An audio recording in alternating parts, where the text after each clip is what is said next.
maka dia akan melihat hidup itu adalah adegan-adegan romantis, adegan-adegan drama, dan seterusnya.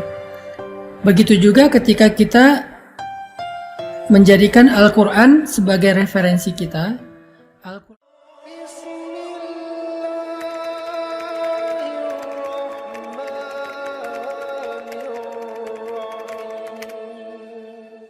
Kita masih dalam pembahasan surat Al-Fatihah. Surat Al-Fatihah yang kita bedah itu kan bukan hanya dipakai di dalam sholat, tetapi dia juga menjadi modal kita dalam menyikapi hidup. Karena hidup itu adalah tentang perspektif, tentang sudut pandang kita. Ketika kita melihat hidup dari sudut pandang keluh kesah atau sudut pandang masalah, maka kita akan menjadi orang yang sering bersedih, menjadi orang yang minder, rendah diri, atau bahkan sampai iri hati kepada orang lain karena merasa orang lain lebih beruntung daripada kita. Ini kalau perspektif kita tentang hidup itu dari angle masalah dan ujian. Tapi kalau kita melihat hidup dari angle yang lain, yaitu angle iman, angle akidah, perspektif yakin dan tawakal kepada Allah, maka kita akan melihat bahwa hidup itu adalah kepasrahan. Kita ridho, menerima, kemudian percaya dan berani berharap yang baik-baik.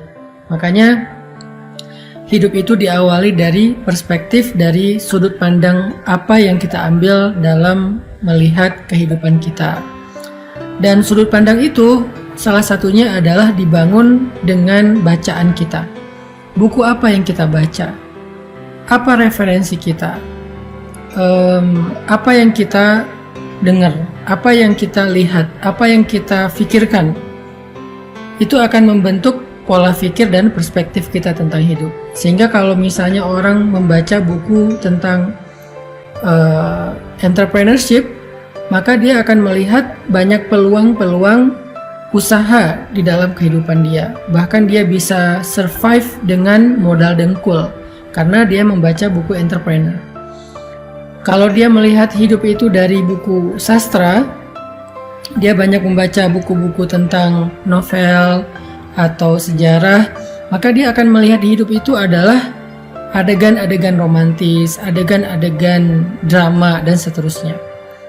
Begitu juga ketika kita menjadikan Al-Quran sebagai referensi kita, Al-Quran sebagai bacaan yang kita fahami, yang kita perhatikan, yang kita jadikan sebagai bahan berpikir, maka kita akan melihat hidup dari perspektif Al-Quran itu. Makanya bacaan kita sangat penting dalam menentukan perspektif kita. Itulah kenapa belajar Al-Quran itu nggak cukup sekedar belajar tahsin doang, nggak cukup sekedar belajar tilawah atau membaca. Kita juga coba pelan-pelan belajar tadabbur, belajar merenungkan makna yang terkandung di dalam Al-Quran, sehingga bacaan kita terhadap Al-Quran itu bisa lebih bisa lebih nempel dalam benak kita dan lebih nempel juga di hati kita untuk membangun motivasi hidup. Jadi udah jelas ya jawabannya.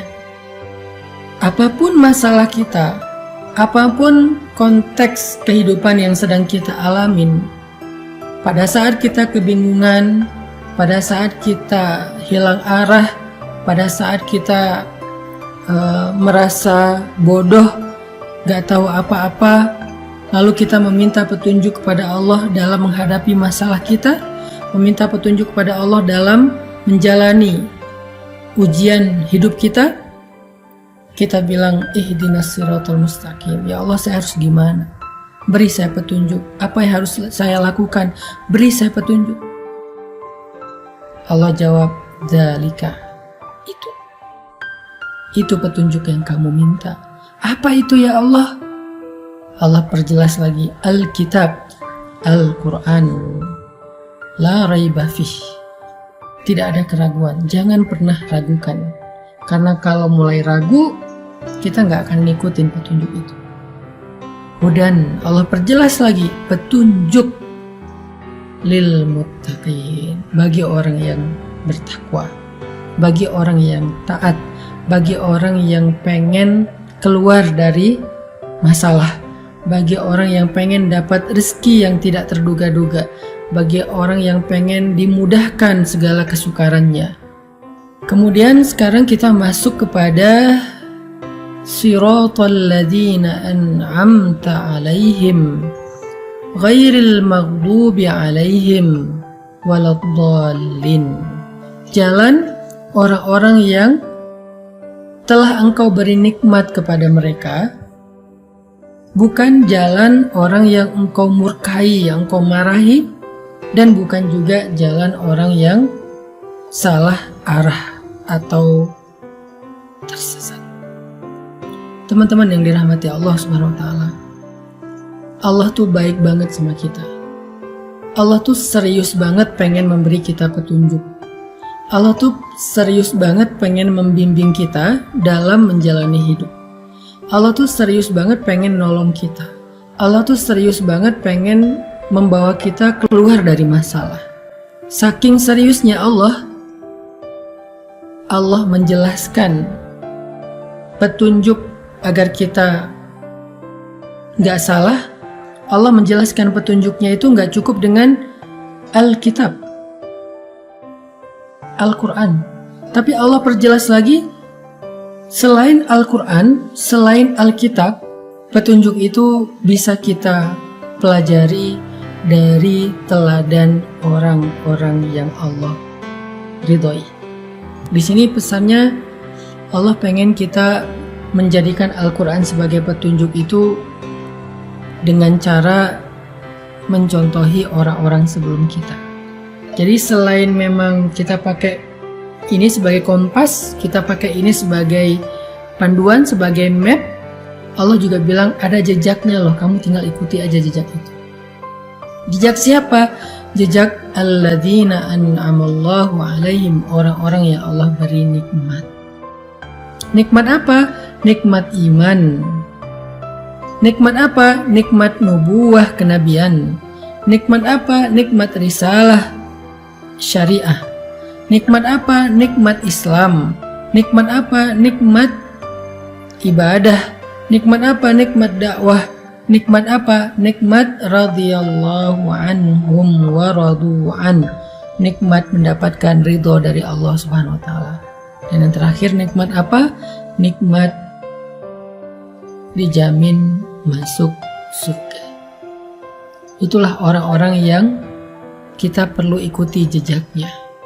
Apapun yang kita sedang hadapi dalam hidup kita itu tuh pernah terjadi kepada orang sebelum kita.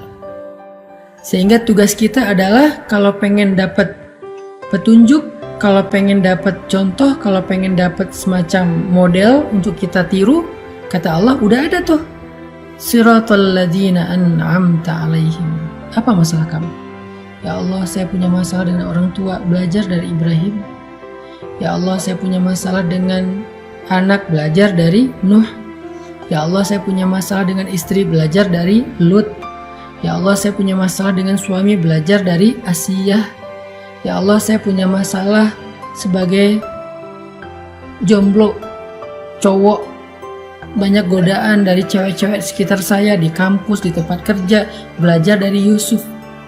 Ya Allah, saya seorang jomblo, perempuan, cewek, dan banyak masalah, banyak ujian dari cowok-cowok yang ngegodain saya, belajar dari Maryam. Ya Allah, saya pengen ta'aruf tapi nggak tahu caranya, belajar dari Musa dan calon istrinya. Ya Allah, saya punya anak tapi nggak tahu cara mendidiknya, belajar dari Zakaria dan Yahya. Apa masalah kita? Ya Allah, saya hampir bercerai, suami saya mentalak saya, talak 1, gimana cara mengislahnya? Belajar dari surat At-Tolak ketika Nabi mentalak Hafsah. Ya Allah, suami saya suka ngata-ngatain saya yang jelek-jelek, belajar dari curhatnya seorang perempuan di dalam surat Al-Mujadalah atau Al-Mujadilah, Khawlah bintu Tha'labah. Ya Allah, orang ngomongin saya di sosial media, orang berbisik-bisik tentang saya di grup. Mereka bikin grup baru dan ngomongin saya di grup sebelah. Belajar dari surat An-Nur tentang hadithul ifki, pembicaraan rahasia. Ya Allah, istri saya suka cemburu dan menyusahkan saya sebagai suami. Belajar dari surat At-Tahrim. Apa masalah kita? Di dalam ayat Siratal ladzina an'amta alaihim, Allah tuh pengen ngasih tahu ke kita, belajarlah sejarah. Karena nggak ada yang baru di bawah langit. Nggak ada yang baru di bawah matahari. Nggak ada yang baru di atas tanah. Semua yang kita alamin pernah terjadi sebelumnya. Karena sejarah itu berulang. Karena cerita itu terjadi lagi. Sehingga kita bukanlah orang pertama yang mengalami masalah ini. Udah ada orang sebelum kita yang jumlahnya nggak terhitung.